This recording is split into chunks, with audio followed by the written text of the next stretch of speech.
All right, so what I just did, we'll start with the rhythm part first. I did a power chord up on the octave, so it's an E, but I did this kind of like from a D slide, you know, so it's very, like, I mean, it's a little sloppy, but when you're playing that loud and that fast, you're gonna have a little bit of that. So, yeah, so to slow it down, it's and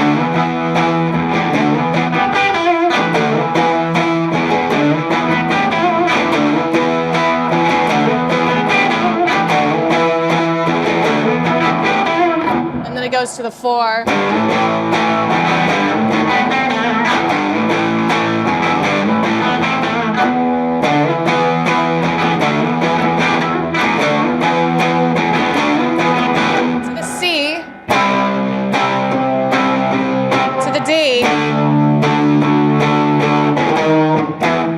That little half step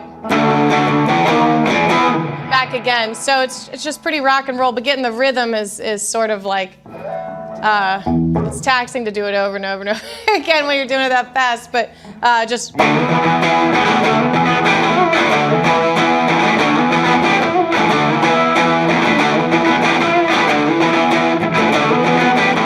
So those kind of rhythms for me, like, you know, I noticed that I do like a pretty big sweep, but it's because I'm trying to exert more power into my picking hand, but that does cause some sloppiness. So if you feel like you're kind of missing things, just take the volume down and keep your pick a little closer and close up your hand a little bit, because yeah, you have a little, you don't have as far to go that way. So moving on to the solo section, I kind of broke this one down into 3 sections. I wanted to showcase the octave pedal and quoting this kind of a riff, but on single notes higher up the next. So the first pass through, I went. And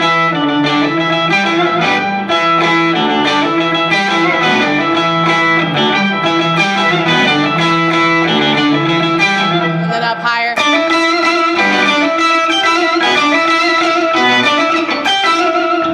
Vibrato and, you know, shaking the string. So, you know, I like to do that a lot in solos. I kind of quote the riff. It's a great place to start, you know, and a great place to finish, and, you know, something to quote in the middle of. I do that a lot when I'm soloing, just in my phrasing. For that second pass, I turned off the octave just so it would cut a little bit better. And I went down low and tried to gradually kind of build from all the way down here and figure out how to connect it all the way back up to the octave. So, you know, using a lot of pentatonic scales, and also, you know, the pentatonic scale, but also kind of just throwing in notes that work, that aren't within that scale, you know, your own flavor. You know, just linking everything together, and then when I got up on the third time around, that pass, again, kind of like the Chuck Berry lick, but on the higher strings that. So 1 hand up, 2 hand up, 3 hand up, 4 hand up, you know what I mean? So once and then twice, you know, on the high string. And then I did I'm pretty sure I did this the whole time, but kind of like a little,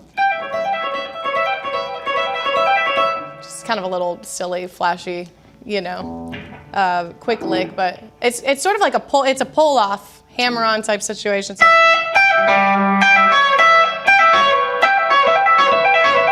so I'm kind of like, I'm like having trouble even breaking it down because I gotta like explain how I do this and not do it fast.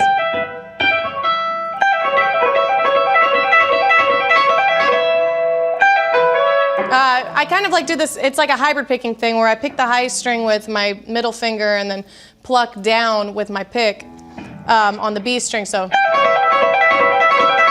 on the